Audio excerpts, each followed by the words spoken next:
Hello, everybody, and welcome to Y2KNostlagiK, your one-stop spot for everything from the 90s, 2000s, and today. And today we have a very exciting guest. We're joined by none other than the co-creator of the Teenage Mutant Ninja Turtles, Kevin Eastman. So welcome to the show, Kevin. Yay, thank you. Pleasure to be here. Thanks for inviting me on. No worries. Honestly, I've been a huge fan of the Teenage Mutant Ninja Turtles even since, it was one of the first things I loved watching in the Saturday mornings growing up. Turtles were always my favorite, so you found a way to basically combine everything I loved into one single thing. Awesome. Well, thanks. It's because of fans like you I have the best job in the universe, so I appreciate you as well. So thanks. Awesome. I'm glad to hear that. So with no further ado, we'll jump into the questions here. So the first one that I want to ask you, and this one I've been thinking about for a while, and that is, how did the Teenage Mutant Ninja Turtles first come to life, and where did the name originate from? So the combination of those four words, where did that kind of all start from? It really, all of it took place in one night back in November in 1983 in a small town called Dover, New Hampshire, and it was one of those late night drawing sessions. Pete and I shared a studio. We called it Mirage Studios because it wasn't really a studio. It was our living room. And I wanted to make Pete laugh, so I did this sketch. Actually, it's on my hat. I did this sketch of a turtle kind of standing upright, and he's got a mask on, and he's got nunchucks. And I said, this is going to be the next big thing, ha ha ha. And he laughed, and then did a sketch and changed some things. And of course, studio one-upmanship. I said, well, ship. I said, well, if one, why not four? So I did a sketch of four in pencil, each with different weapons, and I had this comic booky Ninja Turtles logo up at the top. And so when he inked it in, he added Teenage Mutant to the title, and we just said this is the funniest slash silliest slash stupidest slash coolest thing we've ever seen. So we immediately said we need to come up with a story that tells how these characters came to be. Awesome. No, I think that's really interesting because I just always wanted to know, why the turtles were chosen as animals in that. Was there a particular reason? It was just a natural bit of humor, I think, in that, having been a big fan of, say, Bruce Lee and such amazing martial artists, that it was a natural joke that if you had a fast-moving martial artist, the silliest animal next to maybe a sloth would be, True. that would be a martial artist, would be a turtle. And so it was just kind of a natural joke that made us laugh. So we stuck with it, and I'm glad we did. Very, very, very true, and I'm glad you did as well, because it as much as it's a wild kind of combination of words in that, it just works so perfectly, and I know that I'm not the only person who got a lot of enjoyment out of it. Oh, that's awesome, and thank you. Yeah. And so when you first created the comics, did you ever imagine that these drawings and that you'd make over the next 20 or 30 years would go on to turn into TV shows and multi-million-dollar movies and stuff like that? Absolutely not. I mean, in that, it really started from, I guess, I call it pure of heart, and that, Peter and I were both huge fans of Jack Kirby. He was our idol, and we so desperately wanted to follow in his footsteps. And we loved a lot of different comics and comics creators and all that stuff, but Jack Kirby was our guy. And so that was really the inspiration of wanting to become a cartoonist, was to be like one of our heroes like Jack Kirby. So when we put up the first issue, we didn't really expect to sell more than maybe a handful of copies, maybe. And each time we put out a new issue, and sales increased, and then we could draw full time and we did more issues, and it increased, and then suddenly we had interest to do it as a, people that had interest in developing it as a cartoon show and toys, which, was pretty mind-blowing to us. And, we were also very fortunate in the fact that we owned and controlled all things Turtles, so we could decide what we wanted to do with them or not do with them, and have the kind of control that a lot of creators, especially the ones that inspired us when we were young, I wish that they could have had in the development of the characters, but we did, and we protected it very dearly. So we each thing that went on, which we didn't think, well, that's who's going to watch a cartoon of turtles? What? And that's like, and you did. Who's going to buy toys of, mutant turtles? Oh, you guys did. And then, the same with the movie and so on. So it's pretty incredible that it's not only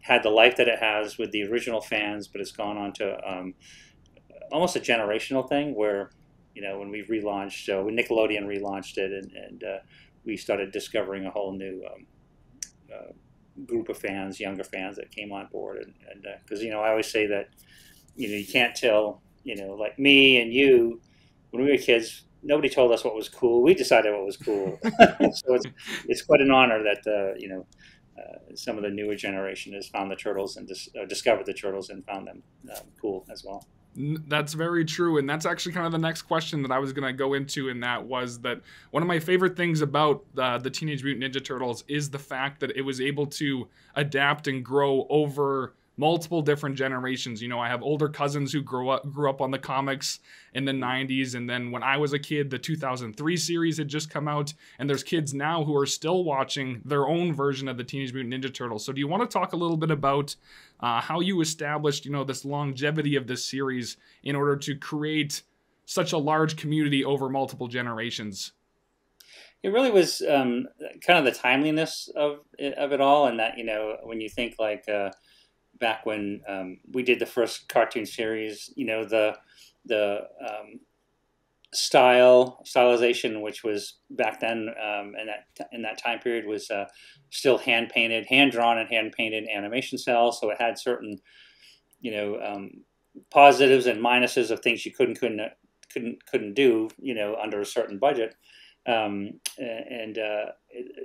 the inferences, the references, the things, the pop culture isms that were included in that show were of that time. Mm-hmm. And then we had the opportunity to, say, reinvent it to an older audience, adapt it, say, like the that we call the 2000 series, the Fox Kids series, was the same thing. It was time for, we had the ability to produce a show that had a bit more edge and a bit more darkness that you couldn't have had in the original series, and it allowed us to sort of keep some of the original audience, where it's like, well, this one's really written more sort of for an older audience sensibilities without dismissing the younger audience, which is really the driving force, and that sort of perpetuates. And I go to I guess one of my favorite parts of, say, the 2012 Nickelodeon series that our buddy Cyril Neely did and stuff, was that he chose to approach it where he was able to pick from multiple Turtle universes, whether it be the black and white comic book, the Archie comic books, the original cartoon series, the 2007 movie, to the Fox Kids series, and he got to pick and choose different bits and pieces that he liked about all those things and sort of roll it into a whole new foundation to tell new stories from, reinventing characters and stuff. So it's really growing up with the times and the fans, and we somehow got lucky in each of those versions that we kept you guys on board, and for the most part, and that made it all possible.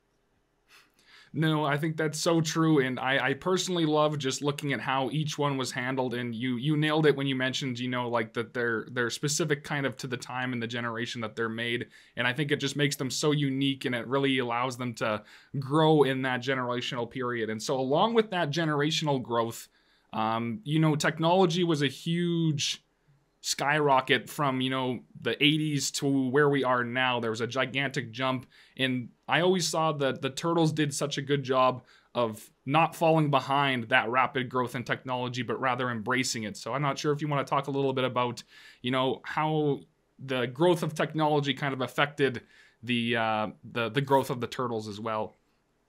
It definitely played it was an important part and a big part of it, in whether it be, because I feel like, as an artist, it's a pen. You can do certain things with a pencil or a pen or a brush, and each new thing that comes along that allows you to, so I'm still old school. I still draw everything by hand. Oh, neat. But people that can, they'd be able to work with tablets, Y2KNostlagiK tablets and things like that, and do just amazing things. It's just another tool in the arsenal. So I think that, when the opportunity, say, for the jumping from, you know, going from the hand painted original series to, say, the 2012 series, which, you know, the technology for computer animation had developed far enough where they could really utilize it in a way that would not feel clunky, or you'd be able to use it as a tool but tell a good story, and it wasn't like, you know, offensive or like, you know, oh, it's, you know, pixelated and stuff. It was really smooth and emotional, and they used it for the amount of depth you could get in certain scenes and some of the martial arts movements and things like that. So yeah, it's really been an important tool in the evolution, you know, for sure, because it's you know, you have limitations. You know, well, I guess, you know, I'd point to, you know, an example we'd all acknowledge and love is that the Marvel Cinematic Universe, for example, you know, how many years ago that they couldn't even fathom doing a movie like that to the level of effects and the things that are needed to do those and pull them off. So true. Like the comic books that we read and would go there in our imagination and stuff. So yeah, it's an important tool to the advancement and sort of keeping it current with what everybody's into and what we can do with it. Awesome. I think that's a fantastic perspective, and it really is cool just to see when every new advancement in technology that came out, you guys were able to, you know, join in on it and really start to partake in it. So the final kind of question in that that I got a fun little way to end off the interview here, and it's and if you're up for it, it's a rapid fire round of questions based off of your personal favorites. Okay. So I'll say something, you know, like turtle, and then you would then say, you know, your favorite turtle, and then I'll just list off a bunch of things, and then you can say your personal favorites if you're up for that. Sure. Yep, absolutely. Awesome. All right, well then we'll let the rapid fire questions kind of start off here, and the first one where we'll start is of course with the favorite Teenage Mutant Ninja Turtle. Ralph Renato. No, Leotello. No, wait. Wait. Yeah, I'm joking with you. No, I always go to Michelangelo because if I have to pick a favorite, he was the firstborn, and I love them all like a father would, you know, his sons. But I would choose old Mikey because he was the first guy. Awesome. Favorite side character? Ice Cream Kitty. I did the voice of Ice Cream Kitty. Yay! No, there's too many to name because there was so many wonderful characters in the Turtle universe, sidekicks and partners in crime and things that led them all kinds of different adventures. But I really did like Michelangelo's relationship with Ice Cream Kitty. That immediately came to mind. Awesome. Villain? Oh, you know, Shredder, you can't go wrong. You know, I guess the anti-hero I'd also have to lean towards is the originals like you know, Rat King, or even, you know, Bebop and Rocksteady. But Shredder's first out of the box. Mousers are great. I love Mousers. Awesome. Personal pizza topping? Well, it's always changed, and you know, or it's always evolved. But I love pizza, still love pizza, obviously. But we have had for many years had a personal family favorite, and it's most people grimace, but it's Hawaiian pizza with jalapenos on top. Oh wow! My wife Courtney's, her dad, it's his favorite. It's like because you get the salty, sweet, and then the spicy on top, and it's quite tasty. But I never turned down any kind of pizza, to be honest. Favorite pizza topping you ever created for the Turtles in the comics or the series? Oh goodness, nothing. It was always nothing specific that I had to say, and it was sort of more when we would get the cartoon scripts and things like that, and they'd put, you know, anchovies and jelly beans or put that. But I always loved that one line in the first Turtle movie where, you know, April asks him, and they you know, she invites him up to come up for pizza, and she said, "Well, what do you get? Pizza?" And he's like, "Yay, pizza!" They go, "What do you like on your pizza?" And he goes, "You know, the usual stink bugs, blah blah blah blah blah." Oh, just the regular stuff: flies, stink bugs. I love that. So. That's fantastic. What is your favorite generation of the TV shows? Whether it's the 90s, 2000s, and that. Which one's your personal favorite if you had to choose?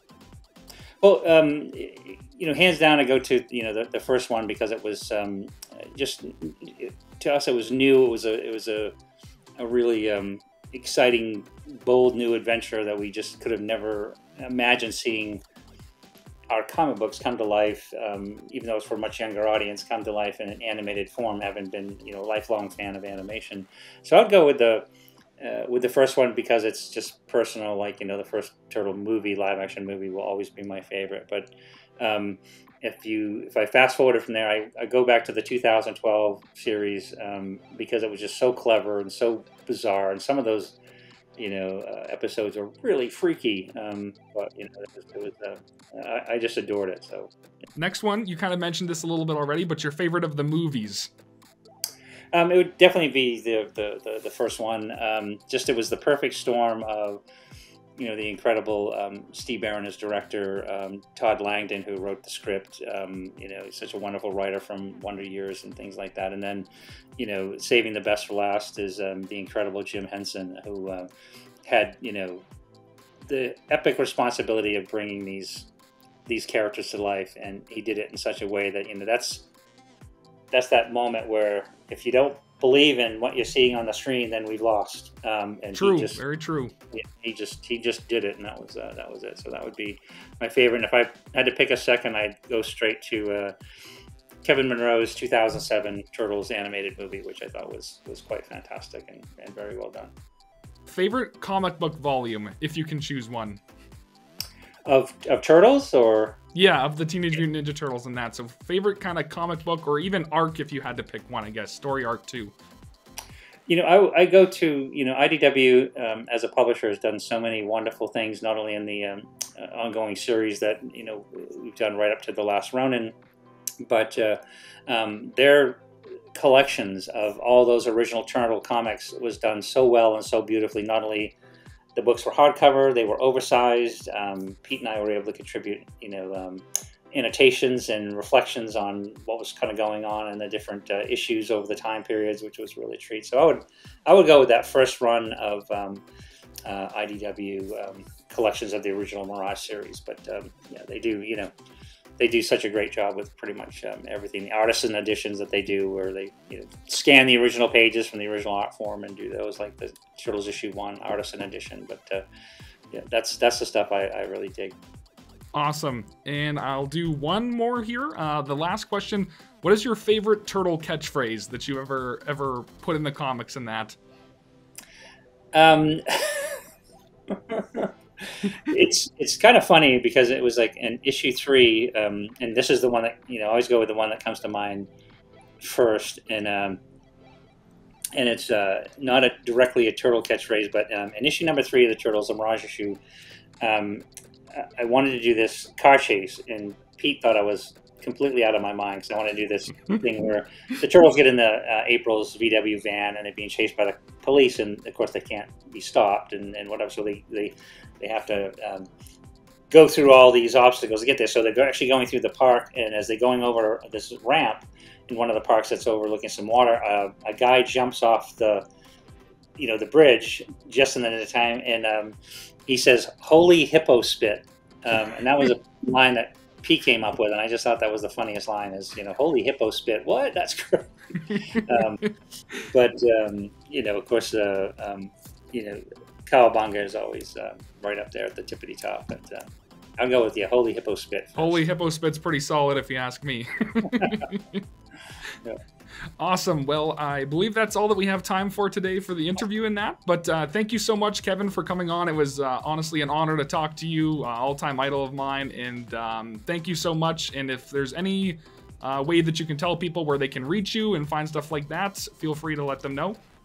Absolutely. No, I appreciate it. I had a great time chatting with you and enjoyed it very much. And then, yes, I always tell people to go to KevinEastmanStudios.com. It's our fan site, and that'll tell you pretty much anything and everything we're up to, where we're going. And then Courtney's just now sorting out and arranging our tour schedule again for 2022, which is great. We're looking forward to getting back out on the road and visiting with you all the fans in person, so you'll find that information there. But there's a wealth of material on the fan site. So yeah, KevinEastmanStudios.com, and you know, thanks for visiting.